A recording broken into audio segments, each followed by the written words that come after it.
¿Cómo es el día a día de Lucía en la chacra sin él? ¿Qué es lo que más extrañás de esos momentos más simples? Todo. Nosotros desde los años 70 estábamos juntos. Es verdad que estuvo el lapso de la cárcel, pero igual, siempre jugamos de taquito, como digo yo. Entonces es muy fuerte, la presencia de Pepe en casa es muy fuerte, en la chacra. ¿Cómo decirte? Esa chacra se hizo toda con un trabajo de cero. Nosotros llegamos, cuando salimos de la cárcel, Pepe estando preso había pensado en la única carta que recibí en esos años, hablaba de un proyecto y después lo tiene escrito por ahí en los cuadernos que algunos pudimos rescatar, de que quería armar una chacra con un proyecto de vida y todavía incluso siempre se llamó Puebla. La chacra nunca le habíamos puesto el nombre, pero ahora en el portón se lo pusimos. Entonces cuando nosotros salimos, lo primero que uno piensa es, no solo cuando sale de una cárcel, ya sea en qué voy a trabajar, porque el trabajo es lo único que te organiza la vida. Por eso yo sostengo que la única política social de fondo es el trabajo. Tenés el trabajo, se te organiza la vida. Perdés el trabajo, se te desorganiza. Y todo lo demás son políticas de apoyo. La gente a veces no se da cuenta de la importancia de esto. Y nosotros provisoriamente empezamos a trabajar. Pepe plantando flores, porque era lo que sabía hacer en un fondo grande que era de la Casa de la Madre, y nosotros habíamos alquilado una casita ahí en Paso de la Arena, y yo en la cantina de arquitectura, porque yo había sido alumna, y los muchachos del centro de estudiantes me ofrecieron para gestionar la cantina con otros expresos, y bueno, me puse bolichera y con eso vivíamos. Pero la idea era conseguir una chacra, entonces salíamos en bicicleta a buscar con el diario algo que pudiéramos comprar. Y tratábamos de vivir lo más gasoleramente posible para ahorrar unos pesitos. Pero cuando vos trabajás en una cantina, es increíble la comida que tira la gente. Entonces yo vivía de tupper va, tupper viene. Vamos a decirlo así, ¿no? Y, por ejemplo, el pan viejo que sobraba en la cantina, se lo traía para una vecina que tenía gallina y me daba huevos. Hacía trueque. Así te iba a decir, ya de la época del trueque. ¿Sí? Bueno, lo cierto es que un día salimos en bicicleta y bajamos por ese camino, estuvimos mirando ahí y me dice, Pepe, me parece que acá nos vamos a quedar. ¿Y había algún rancho, había una casa? Había las dos casas que están hasta el día de hoy, mucho más primitivo, el galpón, una cosa más primitiva, pero lo importante era ver cómo se podía comprar, porque aparentemente, por lo que decía el aviso del diario, aceptaban cuotas. Entonces andá hasta la inmobiliaria, me dice que eran ahí en Colón.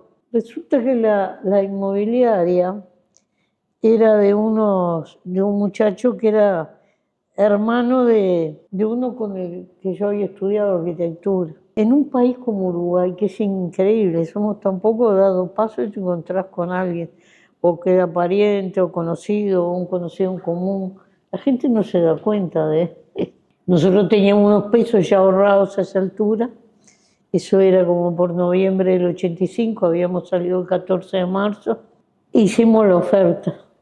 Y cuando vuelvo, el tipo había cambiado.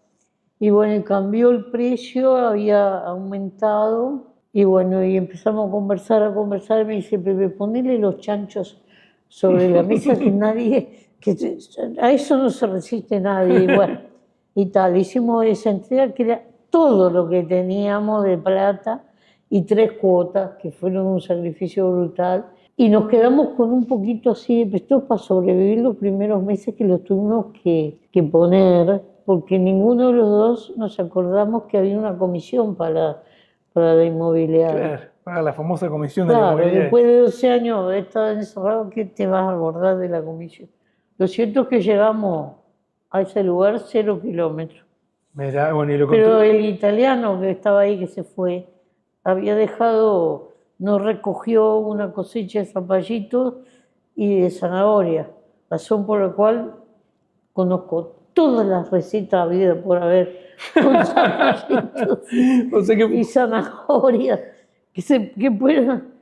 Y empezamos a trabajar y de ahí la famosa chacra del Pepe. salió la compra, así y fue pasando y fue viviendo una cantidad de gente, se podría escribir un libro. Pero fueron años de trabajo y de hacer algo que construimos entre los dos y que nos gustaba. Por eso la presencia de Pepe es muy fuerte ahí. Un día una persona, amiga nuestra, nos trajo un secoya, que es un árbol majestuoso. En el norte, con otro clima, alcanza una altura fabulosa en Estados Unidos, en Canadá, ¿no? Son unos árboles gigantescos y que imponen. En el sur nunca va a alcanzar esa altura, pero de todos modos es un árbol imponente. Y nosotros lo plantamos ahí, enfrente de donde tomamos mate en verano y donde nos sentábamos de tarde a ver el atardecer y donde conversábamos con la gente que venía. Mi casa siempre fue una romería de gente y siempre fue una casa de puertas abiertas.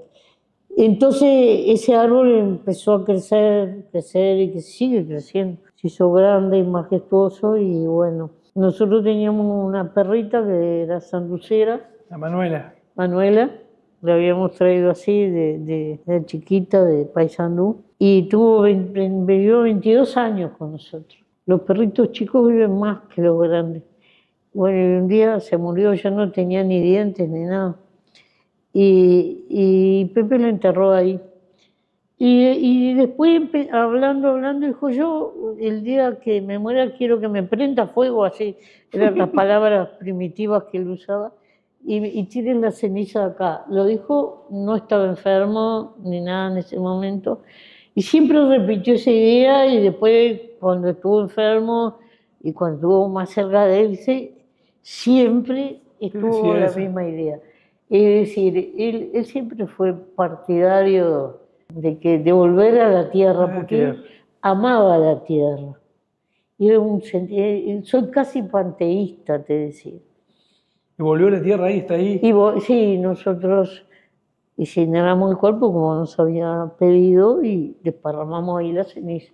Abajo el árbol ese, abajo del secoya que fue donde nos pidió. Porque vos tenés que cumplirle a la gente.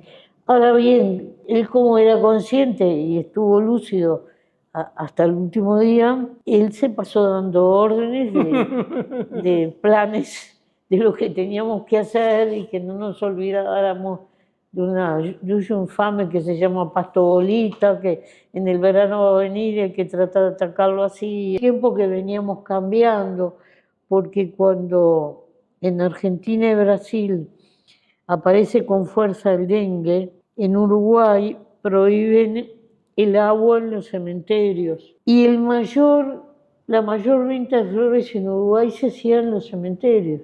Claro. En las costumbres uruguayos es llevar flores a los cementerios. Y mirá cosas curiosas, los uruguayos somos geniales en algunas cosas. En Uruguay el cementerio que consumía flores era el del Cerro, pero eso no es casualidad, porque el Cerro fue un barrio que se llamó Villa Cosmópolis y tiene la Plaza de los Emigrantes, porque ahí estaban todas las comunidades de emigrantes que se bajaban de los barcos, trabajaban en los frigoríficos y se asentaban ahí. ¿Y qué pasaba? Las primeras generaciones, después cuando morían sus hijos, cuidaban, porque emigrar en esa época era realmente cortar amarras. No sabías, no ibas a volver más, no sabías a veces ni qué pasaba. Ahí había 1000 lenguas. Entonces era una forma de conectar con ese antepasado. Entonces había gente que le llevaba flores todas las semanas Mirá. a los muertos. Así, por eso se vendían tanto. Pero además, los muertos en Uruguay eran todos politizados. Los blancos llevaban flores blancas, los colorados flores rojas y los de izquierda flores rojas. Por tanto, había que tener 2 de roja y una de blanca. Entre partidos, más o menos. Ya era más o menos como la política. La proporción. Y no le fueras a ofrecer, porque yo al final conocía a todos los familiares que iban. Sí, a todos los pues nosotros vendíamos en Perú y Gibraltar, en esa esquina poníamos el puesto. No le fueras a ofrecer del otro una color, flor colorada, no blanco, te la llevaba. Y tenías clientes a las que les guardaba, y así como para Yemayá tenías que tener azules, y bueno, después estaba el Día de la Madre o la fecha, tenías todo. El día que nosotros vendimos más flores, que yo creo que hasta fue increíble porque vendimos hasta yuyo, 4 veces fue a buscar flores a la quinta, fue y vino con el carro Pepe, fue cuando se murió Dulio, que vivía ahí cerquita. Claro. Y fueron miles de personas al cementerio de Serrallo. Y al final eran casi que yuyos adornados con alguna florcita y la gente se los llevaba porque no quería ir con una flor para Dulio. O sea que el día que me recordás de mayor venta de flores de la historia... Y fue el día de la muerte. Vos recién dijiste una cosa de él que tenía mucho humor, ¿no? Mucha irreverencia, humor. Sí. ¿Qué es lo que más te hacía sonreír de él? No, es que Pepe tenía salidas de chisposas, diríamos, ¿no? Era pícaro en la salida, ¿no? Yo recuerdo, en la época de la dictadura, cuando vino la Cruz Roja a visitar los hospitales, a los que eran rehenes los visitó. Y después vino a visitar esa misma delegación en el penal de Punta Riela y yo le pregunté al médico que los había visto cómo estaba Pepe. Y me dijo, es como un hombre de bar, me dice el tipo. ¿Como un hombre de? De bar. De bar. Sí, de un mostrador. Y me pareció genial la definición, porque era tal cual. Se ve que lo había captado. Claro. Entonces esa salida rápida, la respuesta... Sí. Yo recuerdo cuando él empezó a ir al Parlamento, que hubo un periodista conocido que hizo este comentario. Pepe tuvo la virtud de colarse en los medios. Porque no es que a los medios después les servía, porque les daba ranking. Claro, le rendía muchísimo. Esto fue de vuelta, ranking de gente que lo ve. Pero era porque por el tipo de respuesta rápida, la cosa ingeniosa, aquello de los chanchos no votan a Cativelli, que eso fue una discusión. Cierto, sí, fue fantástica. Una discusión con Carlitos Barayba, porque era tan gráfico que lo entendía el más humilde y el más encumbrado. Él sabía decir, conocía el valor de los silencios en la palabra. Por eso él tenía el don de la comunicación. Aunque su pinta, que podía parecer más un verdulero, que no tengo nada contra los verduleros, uno tiene que hacer todas las aclaraciones. Se vendía así por la nadie duda. se oye, no, en realidad no lo decía, pero eso era lo que le ve. Y sabía expresarse para que lo entendiera un peón de campo, pero también el estanciero. Exacto. Un tipo de Bella Unión, pero también uno de Malvin. Y eso le da una ductilidad que... Él hubo campañas electorales donde llegó a hacer 10, 12 mateadas en un día. Una cosa agotadora totalmente. Tiene una gran capacidad oratoria, ¿no? Claro, sí. Y además de captar al público, porque yo recuerdo, por ejemplo, una vez en el callejón de la universidad, estaba así de gente, y el estrado era una tarima de la altura de como fuese una mesa, y el público empezaba ahí, estaba pegado, y en primera fila había una serie de muchachos y tenían una caja de vino, y había una muchacha que estaba en pedo. Entonces él estaba hablando y de repente miró así y vio esa escena. Entonces se sentó en la tarima, él se empezó a hablar así, como si te estoy hablando yo a vos, y le dijo, ustedes tienen que cuidar si vinieron con esta amiga. no la dejen sola.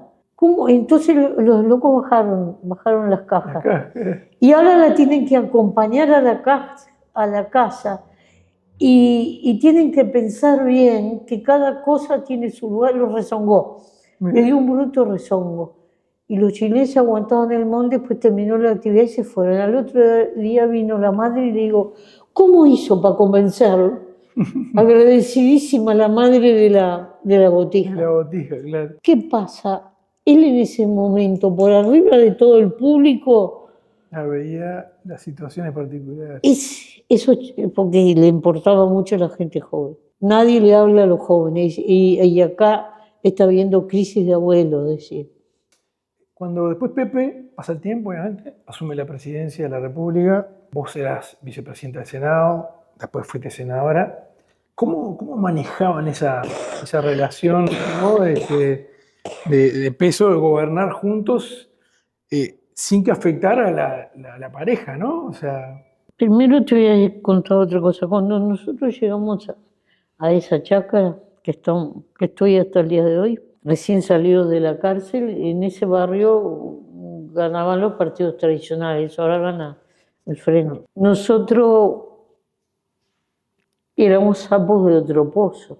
Y Pepe iba al boliche, hay uno solo, y le querían sacar el tema de política y él hablaba de agricultura, porque Pepe siempre fue un tipo astuto de eso. claro.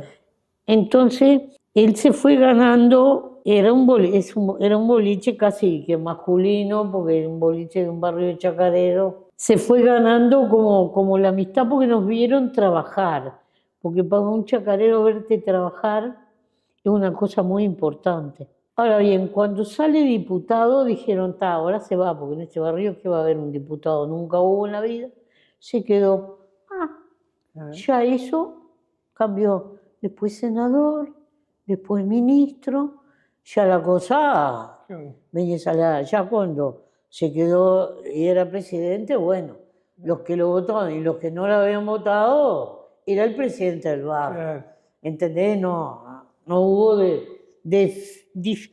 diferenciación, ¿viste? Al punto que algunos chacareos más primitivos decían, MPP decía Movimiento Pepe, una cosa así, Claro. porque están en otra, están desesperados por la helada, son tipos notables los chacareos, pero están en otro circuito. Están en otra dimensión. Nosotros siempre fuimos muy cuidadosos en la relación política, muy respetuosos en la relación política con el barrio, pero finalmente el barrio terminó con la mayoría del Frente Amplio. Claro. Es decir, pero así de tranquito a tranquito, ¿no?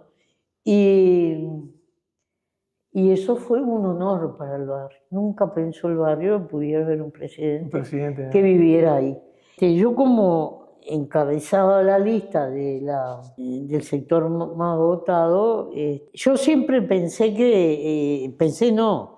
y en esto coincido mucho con la señora de Sanguinetti, con Marta Canessa, esta es una república, un país republicano. No es una monarquía, por tanto, el tema de primera dama y todo eso es todo un invento de algunos que se han inventado ese cuento. Hay países que sí, que hasta presupuestalmente tienen un rubro, pero en Uruguay no, en Uruguay ballista, con el chip ballista eso no. Entonces, vos podés protocolarmente acompañar y podés hacer lo que quieras, pero en realidad una función específica para la mujer del presidente o el esposo de la presidenta no existe, por ley. Entonces, yo lo que le decía era, tú sos un privilegiado, porque en el otro poder, el que tiene que trabajar contigo, el legislativo, tenés el mejor soldado. Estás vos. ¿Entendés? Claro. ¿Entendés? Tenés una suerte bárbara. ¿Y qué te decía él ahí? Se reía. ¿Qué pasa? Tenía el chisme diario, diríamos, Claro. y yo también y viceversa, ¿no? ¿Y ahí en esa relación tuvieron algún momento complicado político de algo que se pueda contar? Si, Momentos que entraba en difíciles. tensión. Momentos difíciles en las legislaturas hay siempre, porque hay una cosa que se ha distorsionado mucho. Vos hacés un programa de gobierno Pero un programa no es una lista de supermercados en donde vos decís, voy a hacer 5 carreteras y tildás, como si comprara medio kilo de ravioles, lo que sea. No, eso es para cuando vas a un supermercado. Un programa es un rumbo, una propuesta de rumbo, conexión, y entonces preciso infraestructura vial, de puerto, multimodal, es un concepto más bien. Y en eso yo soy defensora porque yo soy de todos los teóricos, soy defensora de Rosa Luxemburgo, creo que es la más actual de todas.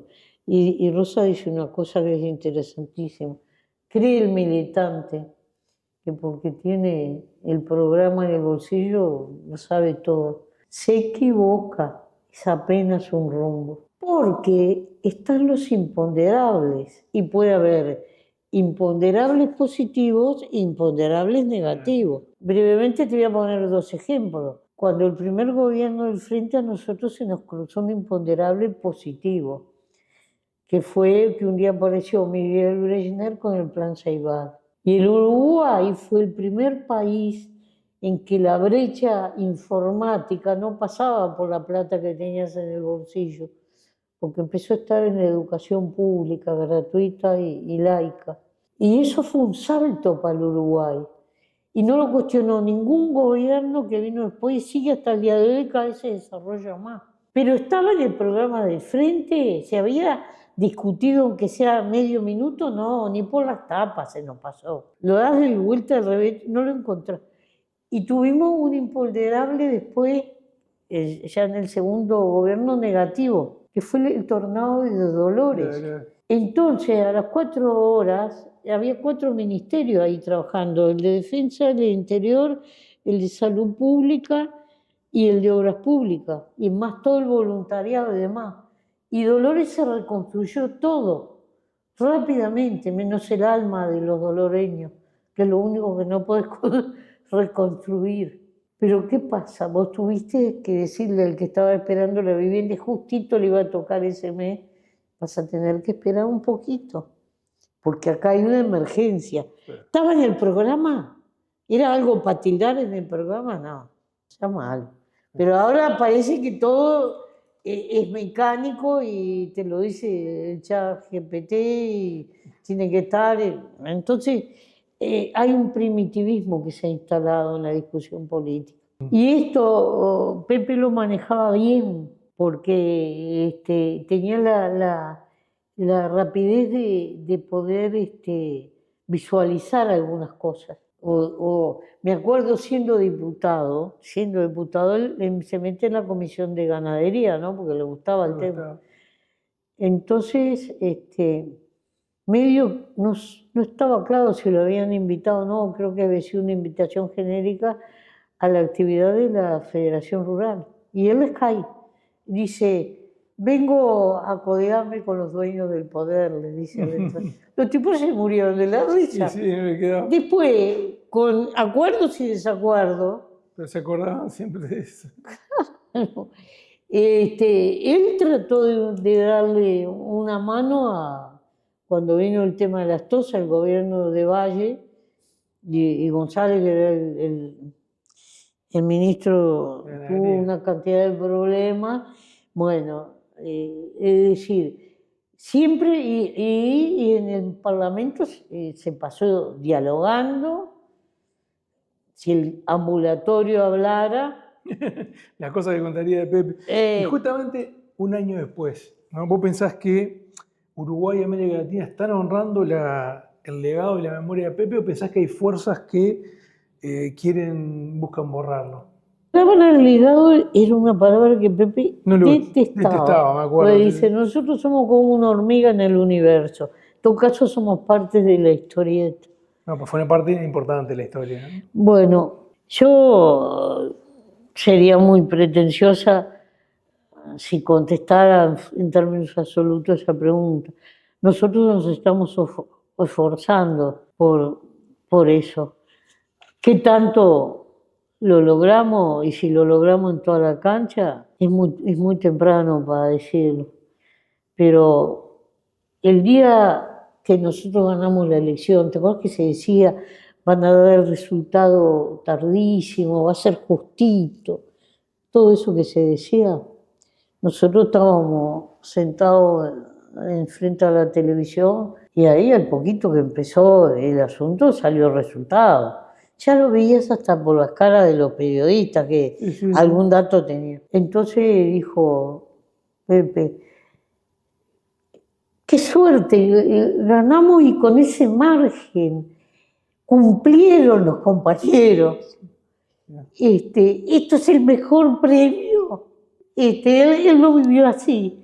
Y la mejor votación de la historia de la 609, que votó mejor que la lista 15, que era algo impensable en la historia del Uruguay, que alguien superara la lista 15 de los años 50, ¿no? Que arrasaban con todo. Esto es un premio al final. Los líos que van a tener. Y se agarró así la cabeza. Los líos que van a tener. Porque claro, tiene una bancada recontra joven y demás. Nosotros no habíamos participado en la campaña, solo pudimos llevarlo a Pepe al último acto. No lo habíamos querido anunciar tampoco, porque si ese día se sentía mal, era horrible anunciar algo y después explicarlo. Llevamos así de tapado, cosa dificilísima, porque esconderlo a Pepe era difícil. Era difícil, que fue la despedida. Así que él pudo vivir todo eso, claro. Lo vio asumir a Yamandu y, por ejemplo, a mí me han preguntado qué pensaría Pepe de esto, de lo otro, cosas que pasó así, pero el 3 de enero, cuando Estados Unidos secuestra al presidente de otro país, eso era impensable. Así que yo no voy a especular lo que hubiera dicho Pepe. Claro. Yo no puedo decir nada, porque parecería que hasta el eje del mundo ha cambiado en algunas cosas. Sí. Pepe solía decir que la peor pobreza es no tener tiempo. ¿Crees que él murió sintiendo que había usado bien su tiempo? Yo creo que sí, porque él vinculaba el tema del tiempo al consumismo y al gastar tiempo de vida para tener que pagar cuotas, que dice, no la pagas con plata, la pagas con el tiempo de tu vida que gastaste trabajando para conseguir esa plata y no sos libre. Entonces, para conseguir la libertad y la felicidad, ataba esos conceptos, precisás tiempo de tu vida, tiempo de eso, para hacer lo que se te cante, lo que te haga feliz. Y entonces él hablaba ahí de la sobriedad y de los estoicos. Y por eso yo no soy pobre porque vivo así. Esto es una opción de vida y yo vivo feliz, tengo lo que necesito. O lo que decían los aymaras, pobre es el que no tiene comunidad. Y a mí me sobra la comunidad. Claro, la comunidad de los aymaras. Y entonces, y eso se vio porque si bien nosotros sabíamos lo que la gente lo quería,